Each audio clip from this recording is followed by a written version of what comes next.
थी और पिछली समाअत के ऊपर मेरी गुजारिश के ऊपर PMLN और पीपल्स पार्टी की रिपोर्ट पेश करने के हवाले से भी चीफ इलेक्शन कमिश्नर ने हदायत जारी की थी स्क्रूटनी कमेटी को। वो आज रिपोर्ट भी उन्होंने पेश की है।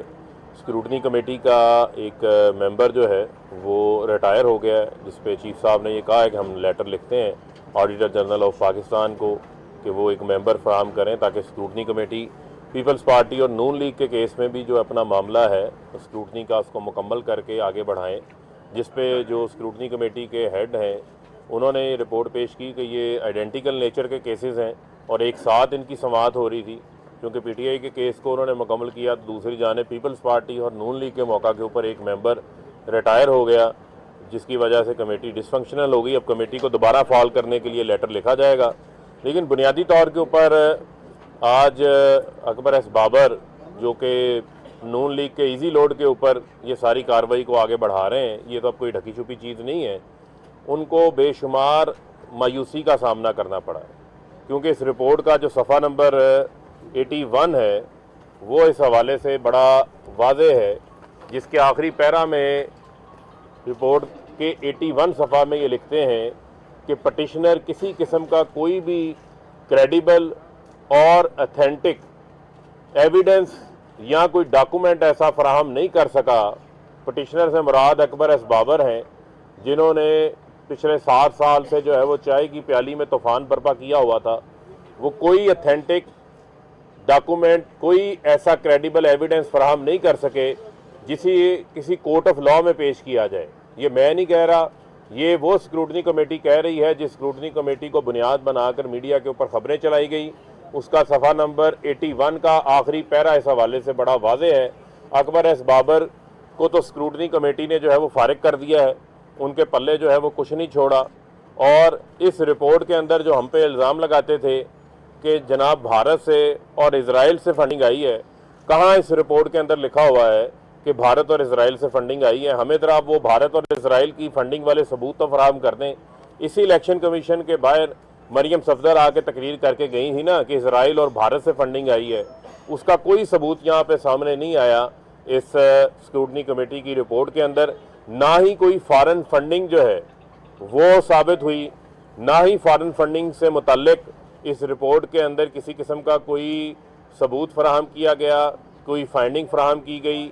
लिहाजा वो लोग जो कहते थे कि जनाब फॉरेन फंडिंग है तो PTI जमात बतौर बैन होने जा रही है, मैं समझता हूँ कि उनके बयानिए को भी शिकस्त हुई है, उनको भी शदीद मायूसी हुई है। और इस रिपोर्ट से ये साबित होता है कि PTI हमेशा की तरह शफाफियत के ऊपर यकीन रखती है। हमने अपने अकाउंट्स का मुकम्मल डाटा फराहम किया, 40,000 डोनर्स का डाटा फराहम किया और इस रिपोर्ट से हमारी फतह हुई है। हम विंडिकेट होके जो है वो बाहर निकले हैं, क्योंकि ना इज़राइल, ना भारत, ना फॉरेन फंडिंग के हवाले से किसी किस्म की कोई फाइंडिंग ये फराहम कर सके हैं। लिहाजा मैं ये समझता हूँ कि उन लोगों को अब माफ़ी मांगनी चाहिए जिन लोगों ने बारहा पिछले 7 साल पाकिस्तान तहरीक इंसाफ के ऊपर, हमारे अकाउंट्स के ऊपर फॉरेन फंडिंग का जो है वो इल्ज़ाम लगाते रहे हैं। हमें जो पैसा दिया वो पाकिस्तानियों ने दिया। जो स्क्रूटनी कमेटी के अंदर हिसाब किया गया है, इसमें कहा कि 1 अरब 64 करोड़ रुपया PTI के अकाउंट्स में आया है, उसमें से भी 50% रकम वो है, यानी 80-85 करोड़ रुपया वो है जो अंदरूने मुल्क मुख्तलिफ डोनर से जो है वो कलेक्ट किया गया, उनकी तफसील भी मौजूद है। बाकी पैसे जो हैं वो बैरून मुल्क ओवरसीज़ पाकिस्तानी हैं, जो पाकिस्तान को सालाना 30 अरब डॉलर से ज़ायद फ़ॉरेन रेमिटेंसेस भेजते हैं, तरसीलात ज़र भेजते हैं। उन्होंने पाकिस्तान तहरीक इंसाफ को जो है फ़ंड्स फराहम किए हैं और मैं समझता हूँ कि वो ओवरसीज़ पाकिस्तानी पाकिस्तान का असासा है और यहाँ पर उन्होंने नया पाकिस्तान की मूवमेंट को सपोर्ट किया है। वो चाहते हैं कि पाकिस्तान के अंदर वज़ीर आज़म इमरान खान साहब पाकिस्तान में रिफॉर्म्स लेकर आएँ। उस मूवमेंट को ओवरसीज़ पाकिस्तानियों ने जो है वो सपोर्ट किया। इनको माफ़ी मांगनी चाहिए उन ओवरसीज़ पाकिस्तानियों से भी जिनको इन्होंने मुतनाज़ा बनाने की कोशिश की।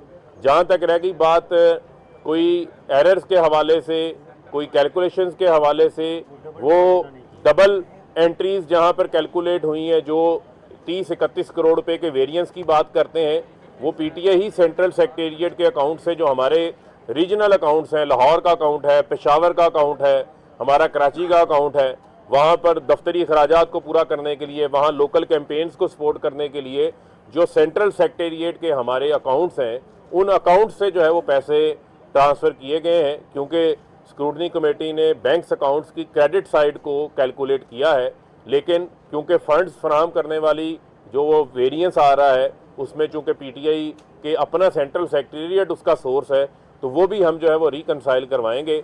मैं इनको ये बताना चाहता हूँ और आज मैं फिर ये चैलेंज करना चाहता हूँ, पीटीआई तो अपने अकाउंट सामने ले आई, मैं मरियम सफदर को चैलेंज करता हूँ, मैं बिलावल जरदारी को चैलेंज करता हूँ कि वो भी सामने आए, आकर जो है वो अपनी जमातों के अकाउंट्स भी लेकर आएँ, ये बताएं कि ये भवन दास कौन था जो नून लीग के अकाउंट में करोड़ों रुपया डालता रहा, ये शुजात अजीम से किस चक्कर में करोड़ों रुपए लेकर नवाज शरीफ ने जो मशीरे हवाबाजी बनाया था, वो पैसे भी करोड़ों रुपया शुजात अजीम का भी आया हुआ है पीएमएलएन के अकाउंट के अंदर, वो भी कोई ढका छुपा नहीं है।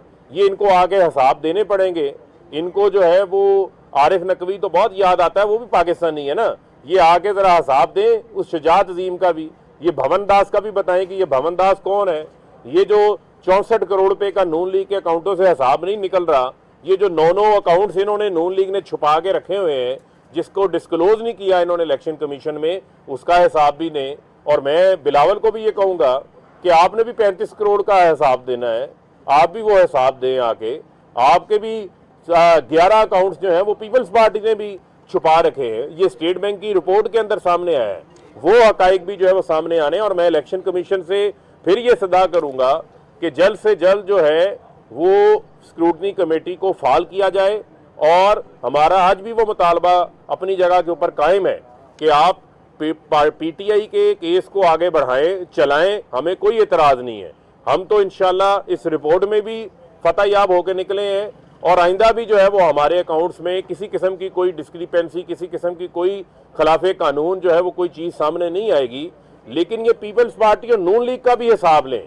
और उसके साथ साथ एक और दरख्वास्त भी दायर हुई हुई है कि बाकी तमाम जमातों की भी जो है वो अकाउंट्स की जांच पड़ताल करें, उसका हिसाब भी जो है वो सामने आना चाहिए। पता चले ये फजलुर रहमान लीबिया से किस चक्कर में फंड लेते रहे हैं, ये नवाज शरीफ जो उसामा बिन लादेन से फंड लेते रहे हैं, जो बेनज़ीर की हुकूमत को गिराने के लिए इन्होंने फंड लिया था, ये जो बाकी इनके केसेस हैं, इनकी हमेशा फंडिंग जो है वो मशकूक रही है। इनकी हमेशा फंडिंग जो है वो ऐसी रही है जिसके ऊपर सवालात उठते रहे हैं।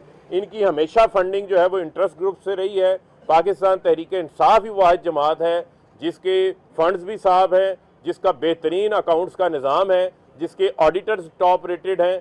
बाकी जो है पीएमएलएन और पीपल्स पार्टी के ना किसी ऑडिटर का पता है, ना उनकी कोई क्यूसीआर रेटिंग है, ना ही उन्होंने कोई अकाउंट्स मेंटेन किए हैं। वो हमेशा जो है वो पैसे फंड्स जो हैं वो इसी प्रोहिबिटेड ज़रायों से, इसी फॉरेन फंडिंग से लेते रहे हैं।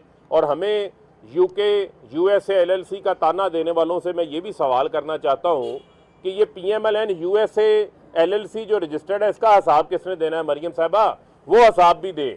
और ये जो यूके के अंदर पीएमएलएन लिमिटेड पार्टी के तौर पर रजिस्टर्ड है, यानी प्राइवेट लिमिटेड पार्टी के तौर पर रजिस्टर्ड है, अंडों का, दूध का, बेडशीटों का, तौलिए बेचने का कारोबार कर सकती है नून लीग यूके के अंदर, उसका हिसाब नहीं देंगे। जुबैर गुल उसके चेयरमैन है, उसके जो इनके नवाज शरीफ के दाएं बाएं जो फिर रहे होते हैं वो पीएमएलएन यूके के हेड हैं। पीपल्स पार्टी यूएसए में रजिस्टर्ड है। वो जो करोड़ों रुपए की पेमेंट्स, जो लाखों डॉलर्स की पेमेंट्स जो हैं वो की गई हैं, उसको वहाँ पर मार्क सीगल को, उसका हिसाब भी इन्होंने देना है। तो लिहाजा आएँ, ये घोड़ा है, ये घोड़े का मैदान है। मैं इलेक्शन कमीशन से ये बड़े एहतराम से ये इस्तदा करना चाहता हूँ, ये आईनी इदारा है कि आप सुप्रीम कोर्ट के हुक्म को सामने रखें जिसमें उन्होंने कहा था कि आपने Fairlie, justly, without any discrimination आपने तमाम पॉलिटिकल पार्टीज़ की अकाउंट्स की जो है वो स्क्रूटनी करनी है। और मैं उम्मीद करता हूं कि इलेक्शन कमीशन पीपल्स पार्टी और नून लीग के केसेस को भी उसी तरह आगे चलाएगा।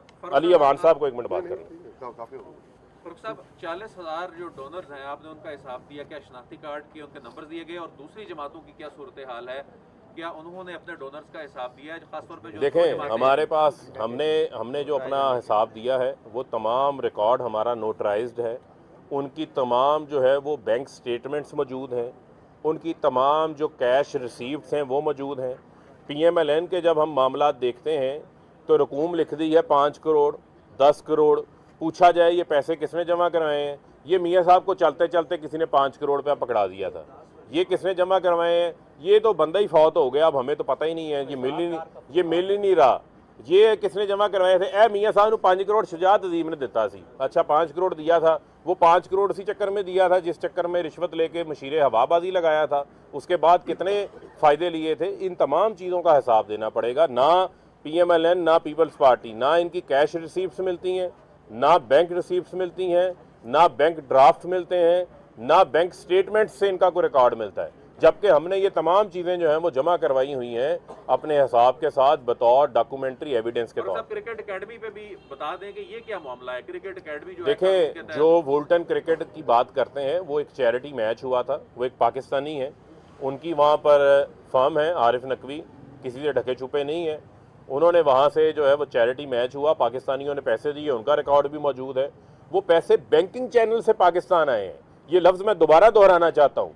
अगर कोई ऐसी रकम होती तो वो बैंकिंग चैनल से ना आती, वो रकम जो है जिस तरह नून लीग की हवाला हुंडियों से टीटियों से पैसे आते हैं, क्योंकि करप्शन का पैसा होता है, हमारा पैसा जो है वहाँ से ओवरसीज़ पाकिस्तानियों ने पाकिस्तान के अंदर अपनी पसंद की पॉलिटिकल मूवमेंट को फंड करने के लिए पैसे दिए हैं, तो हम बैंक अकाउंट के अंदर लेकर आए हैं, बैंकिंग चैनल से आए हैं, हमारे UBL के बैंक अकाउंट के अंदर आए हैं, वो बैंक अकाउंट भी डिक्लेयर्ड है, जिस बंदे ने वो पैसे भिजवाए हैं वो भी डिक्लेयर्ड है, तो लिहाजा कोई चीज़ छुपाने की नहीं है। अब सिर्फ मैं सिर्फ ये पूछना चाहता हूँ अकबर एस बाबर से कि उनके पल्ले क्या रह गया है, उनके खिलाफ जो चार्जशीट लिखी है स्क्रूटनी कमेटी ने, उसके बाद उनके पल्ले कुछ भी नहीं रहा।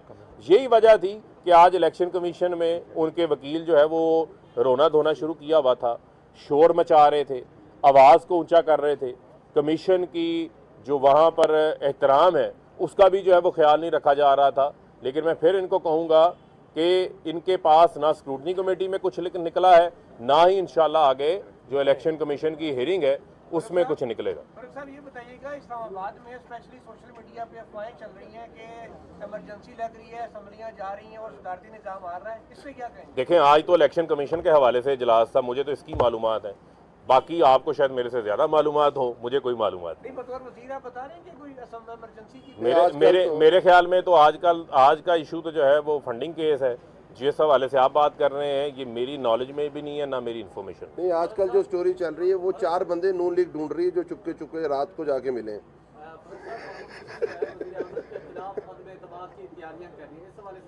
किसके खिलाफ? पुराना नहीं, वो तो फिलहाल अपने खिलाफ ही अदम एतमाद कर रहे हैं। बहुत शुक्रिया।